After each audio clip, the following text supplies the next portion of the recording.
All right, good morning, everybody. Thank you for coming today to see our plays. I wanted to remind everybody, if you wouldn't mind silencing your phones so they don't go off during the performance, we'd very much appreciate it. That's just theater etiquette. Also, the seasoned Wabi-Sabi players have been working on this for some time, and we're going to give you two selections today that are in the spirit of Halloween. So, without further ado, we're going to have The Legend of Sleepy Hollow and The Monkey's Paw.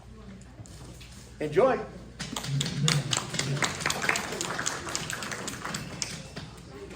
Scene 1. The village of Sleepy Hollow in the Catskills of New York. I was never one for ghost stories, not till I happened upon a little village called Sleepy Hollow. Had I not seen it for myself, I would have dismissed it as a bit of superstition. But this, I shudder to think of it. A lanky fellow enters entranced by a book. As he walks, he absent-mindedly whistles, Yankee Doodle. My name is Diedrich Knickerbocker.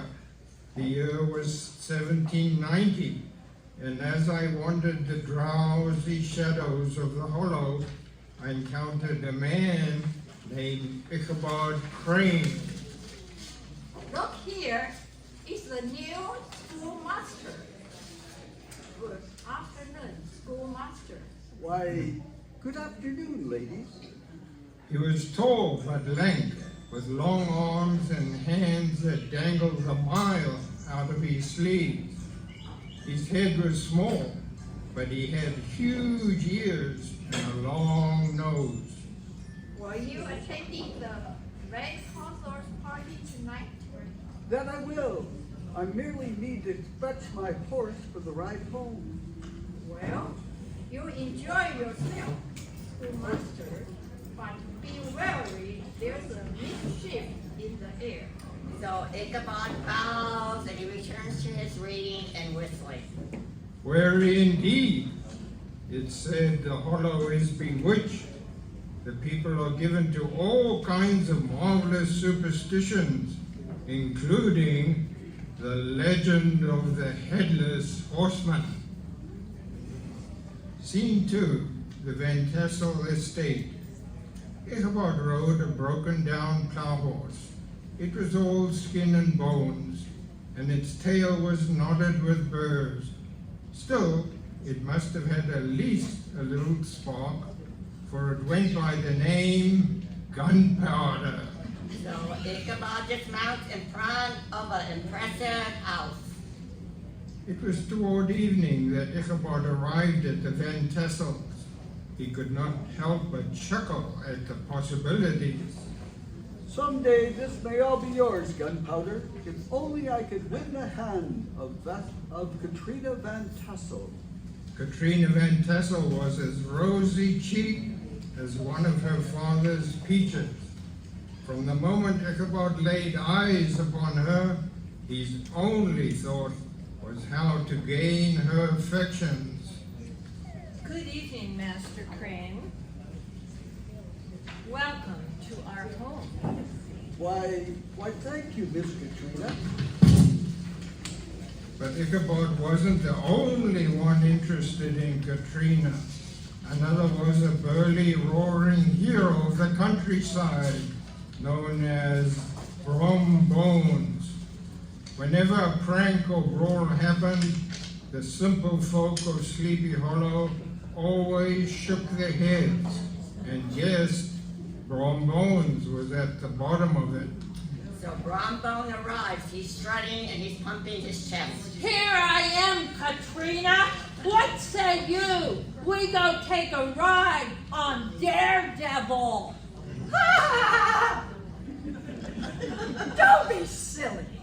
Put Daredevil in the barn and come in the house, and don't act like such a brute. Say, is that the schoolmaster's horse?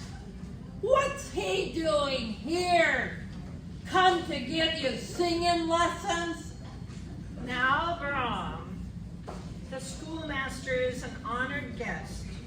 What fun it is to have such a gentleman in our midst. I don't know what you see in him. He's got dinner plates where his ears should be. He's got shovels for feet. You're just jealous. Of him? Why, he looks like a scarecrow that escaped the cornfield. Poor Ichabod, he could have had a pleasant life if only his path had not been crossed by young Katrina. Scene 3, the party. The guests arrive in the great parlor. Welcome, welcome to the party, everyone. Let the music and the dancing begin. Dear Katrina, may I have this dance? Katrina glances slyly at Brahm. Certainly, Master Crane. Ichabod prided himself upon his dancing. Not a limb about his loosely hung body was still. But as he went clattering about the room with a beautiful Katrina, he was unaware that Brom Bones had brooded in one corner. I don't like this one bit. Not one bit. The dance ends. Ichabod bows to Katrina and then makes his way toward a group of older guests sitting by the fire. He sits and he listens to the marvelous tales of ghosts and goblins.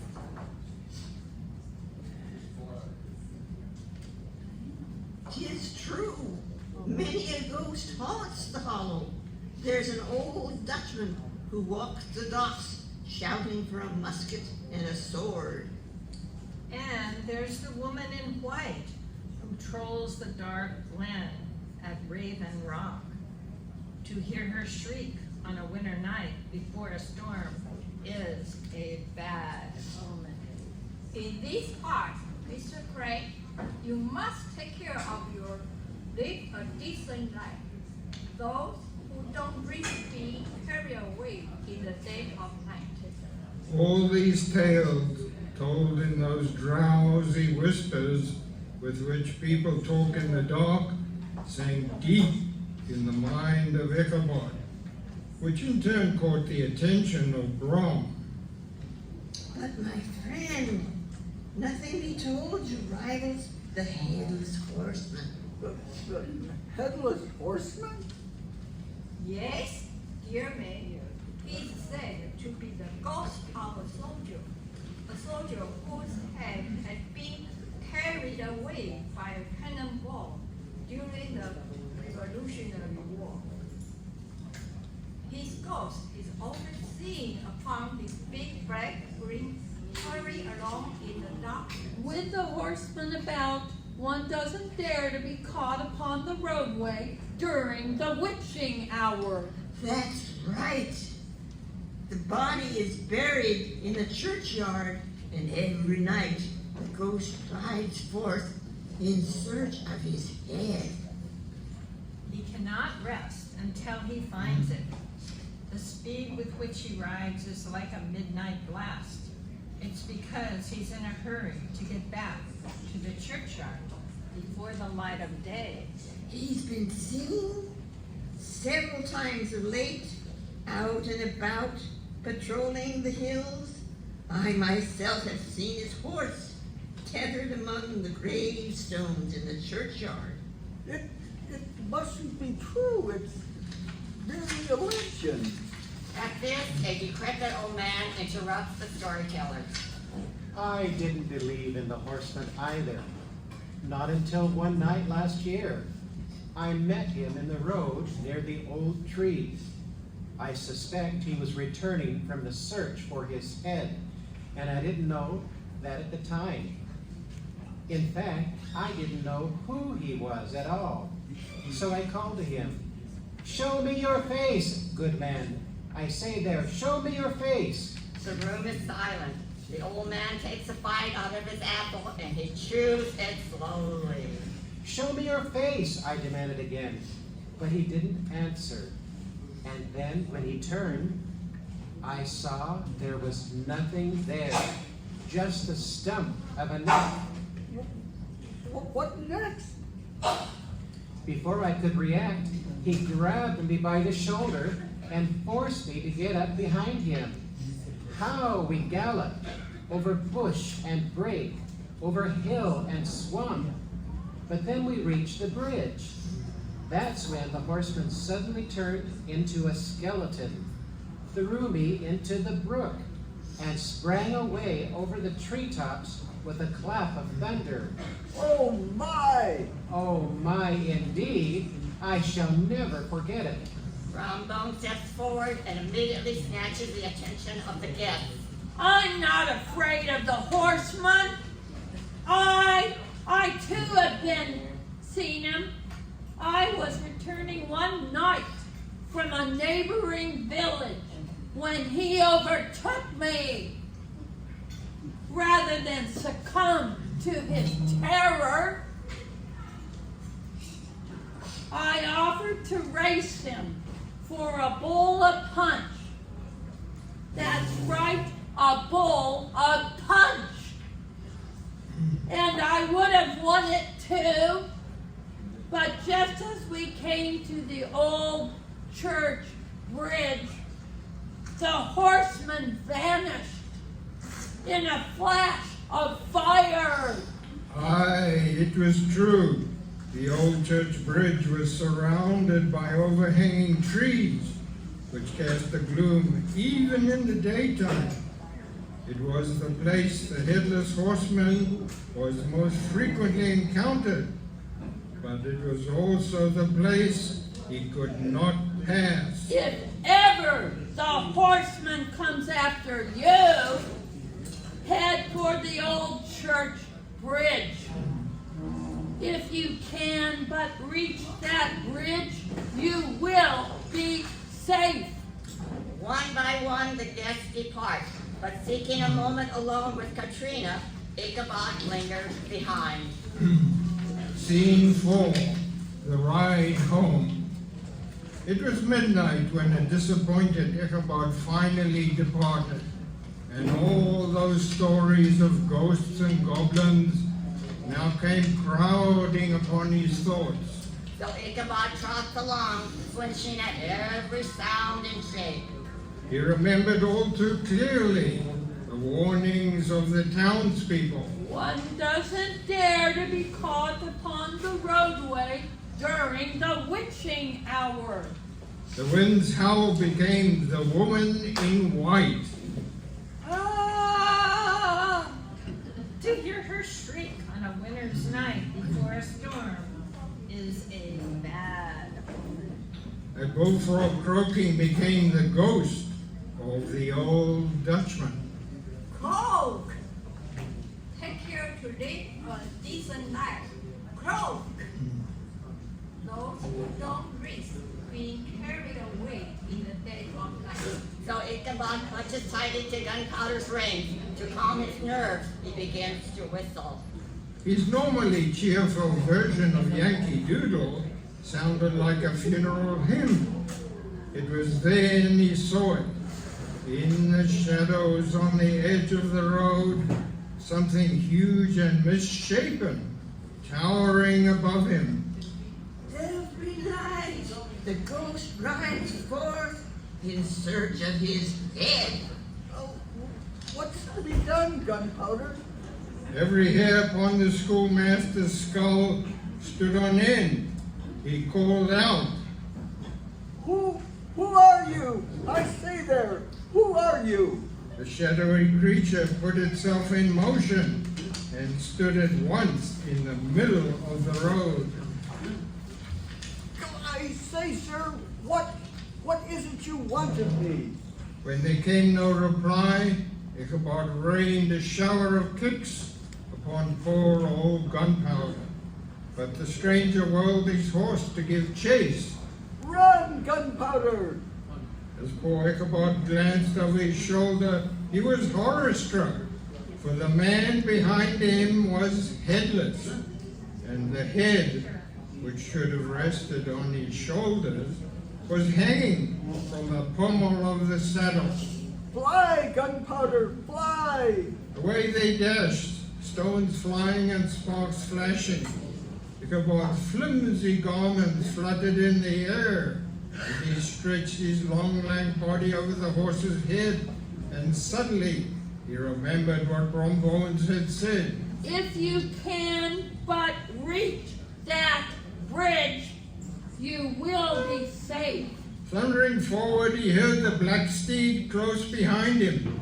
There it is, gunpowder, the old church bridge. He whipped wildly in the air, pouring gunpowder onward. Ha, ha! Come on, gunpowder! Gunpowder's hoofs pounded upon the planks of the bridge. Ichabod cast a look behind him, expecting the goblin to vanish in a clap of thunder. But instead, he saw it rise up and hurl its head at him.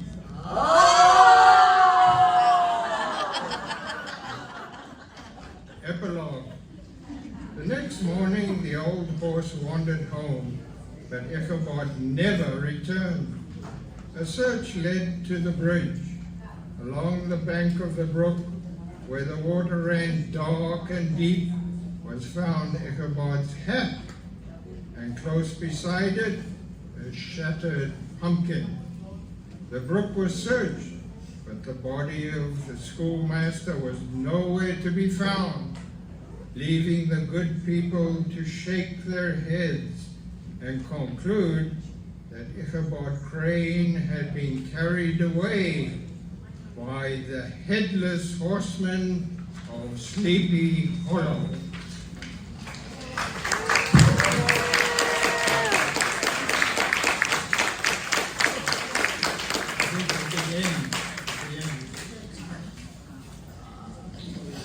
And now, the monkey's paw.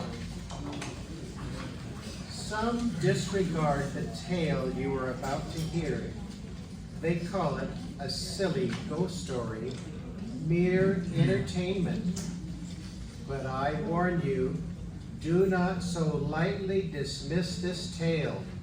Rather, heed its warning. Fate rules us all.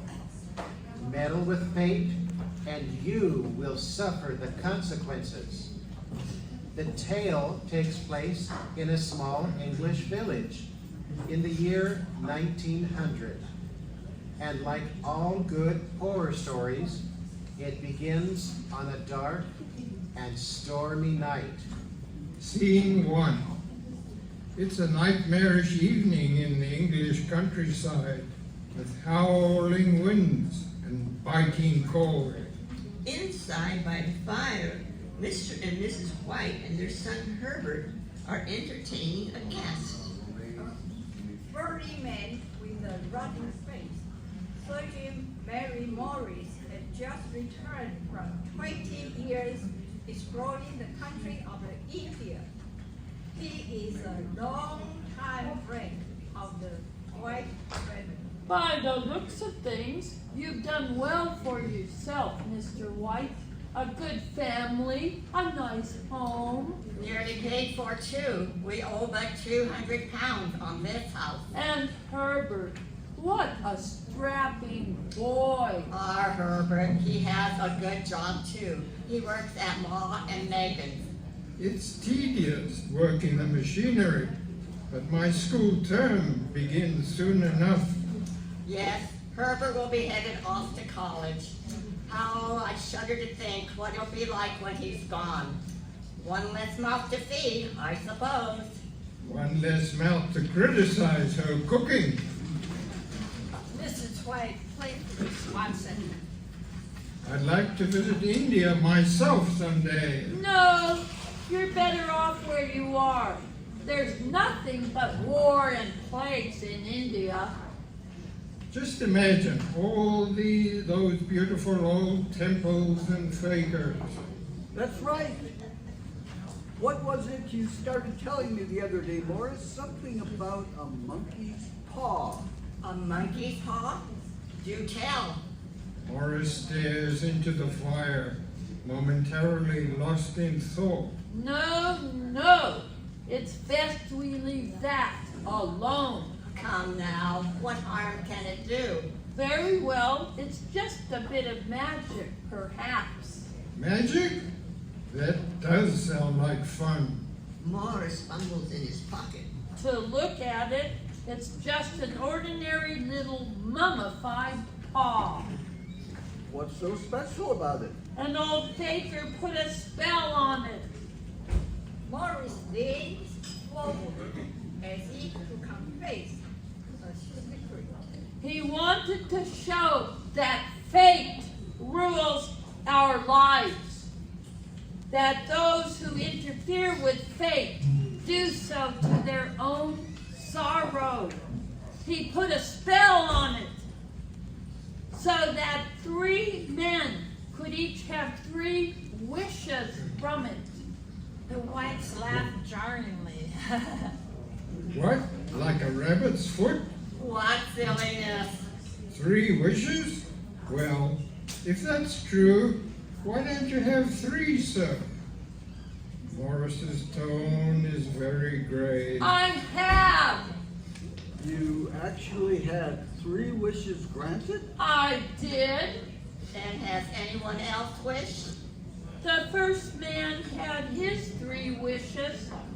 I don't know what the first 2 were, but the third was for death.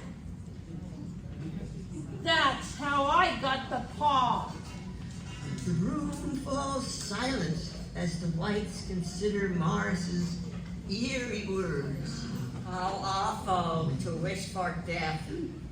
If you already had your 3, Morris, why do you keep the monkey's paw? I had some idea of selling it, but I don't think I will. It's caused enough mischief already. Morris stared at the paw, thinking. Better to let it burn, I think. Tosses it on the fire. Mr. White lunges toward the fire and snatches it from the flames. Well, if you don't want it, Morris, give it to me at least. No, sir, I won't. I wash my hands of it. If you keep it, don't blame me for what happens to you. But Mr. White is already examining his new possession.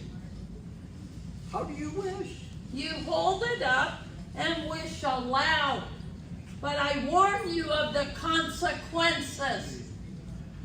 It's a curse, not a blessing. Well, how about wishing me 4 pairs of hands with which to serve dinner? They burst out laughing, and Morris grabbed Mr. White by the arm. Heed my warning. If you must wish, at least wish for something sensible. Mr. White laughs. Very well, Sergeant Major. You've convinced me. Now let's eat before the food gets cold. Scene 2. Later, having spent the whole evening telling all kinds of wild stories, the sergeant major disappears into the night. Father, I think your friend is a good salesman. If the story of the monkey's paw is as far-fetched as his others, I'm afraid it will be of little use to us. Such nonsense. Before he left, the sergeant major pressed me again to throw the monkey's paw away. I must say, even if it really was magic, I don't know what I'd wish for. I've got all I want. Mrs. White thinks for a moment. Well, if wishes could be granted, I suppose wishing for some extra money couldn't hurt. Sure, a smelly old monkey's paw is going to make us rich. Herbert think for a moment. Ah, but you would be happier if the house were paid for, wouldn't you, Father? Go ahead, wish for 200 pounds and see what comes of it. Mr. White holds up the talisman, winks at his son, and in a melodramatic tone makes his wish. I wish for 200 pounds. Suddenly he cries out and drops the paw. moved. As I wished, it twisted in my hand like a snake. Don't be ridiculous. You must have imagined it, dear. There's no harm done, but it gave me a good shock. Herbert picks up the paw and examines it, and then he shrugs. Well, I work in the morning. I'm off to sleep. I expect you'll wake to find a big bag of cash in the middle of your bed, and probably some little monkey ghost watching you pocket your ill-gotten money. Good night. Scene 3. In the brightness of the next day, the whites looked at their institution. By dinner, they've nearly forgotten the poor old lady.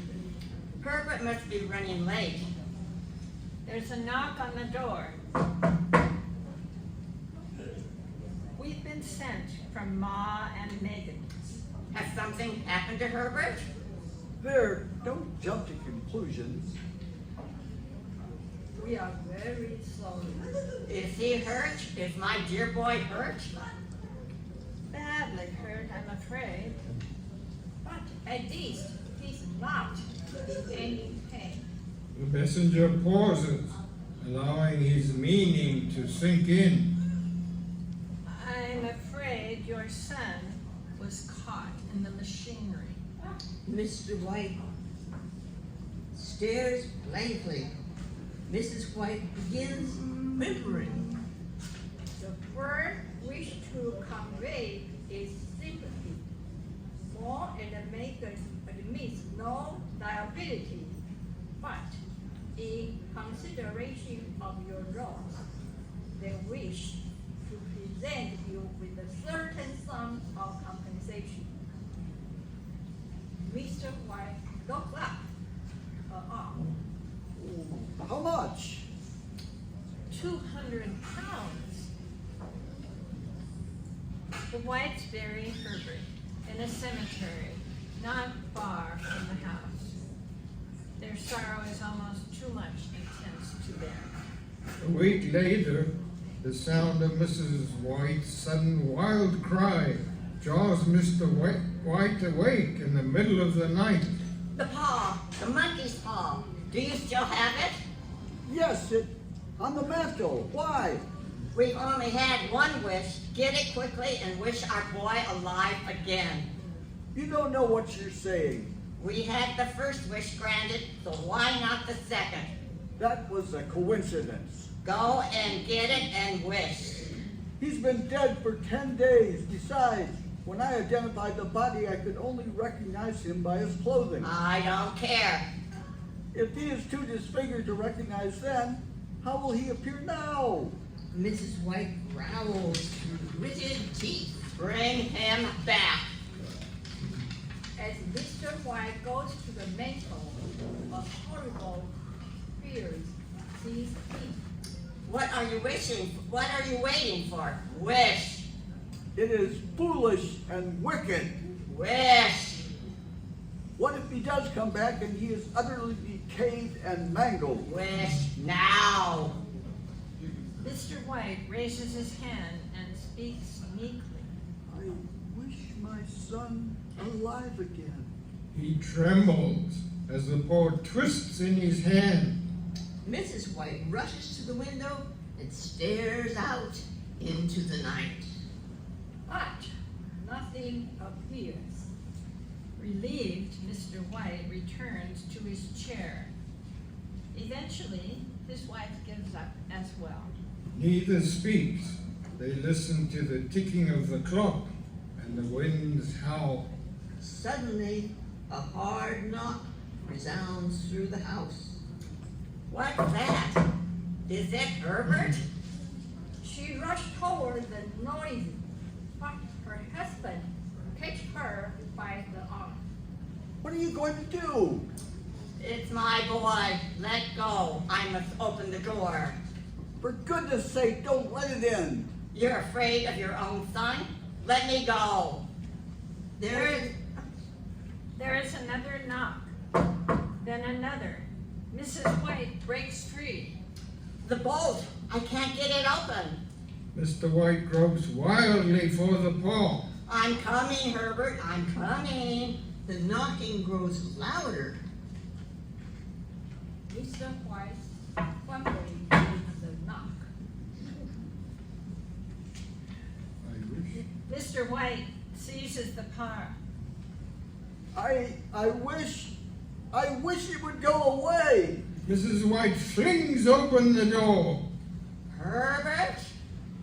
A cold wind runs in, and there's a loud wail of disappointment from Mrs. White. Sorry. Redo on that. The end. As a Lamppost reveals an empty street.